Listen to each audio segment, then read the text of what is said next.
And how have you worked with Test.io to help guide our testers toward the bugs that are the most impactful? Yes, we create in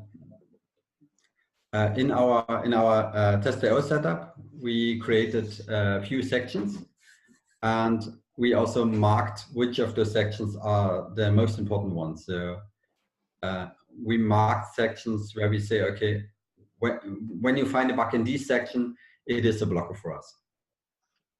Got it. So the way that you've divided up the application helps indicate to the testers where you feel the most important problems might be.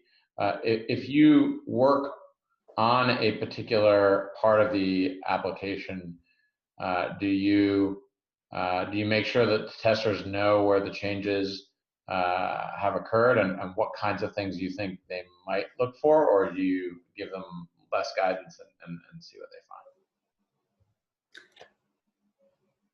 For most cases, when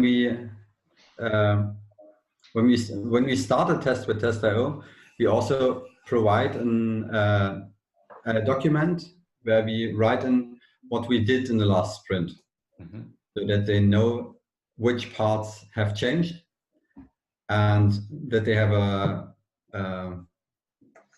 have one eye on those changes, on those change parts, but also have a look around.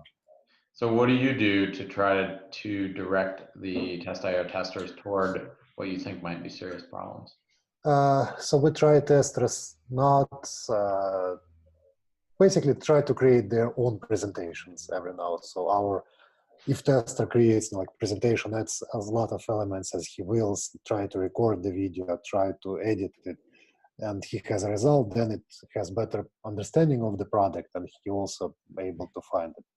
So we're trying, we are asking testers to create their own small presentations, but that's basically a successful sign for us if all the testers can do that. And has it been challenging for you to communicate to the testers what you want them to do in the context of creating a presentation? And how have you heard that? Yeah, it's been back and forth a few times, but in the end we create a document that was stating that, okay, we want every tester to create a small presentation that will contain multiple slides, like multiple elements kinds, and some recording and some editing. And if there is any issue, please report. And I think it works quite well since then.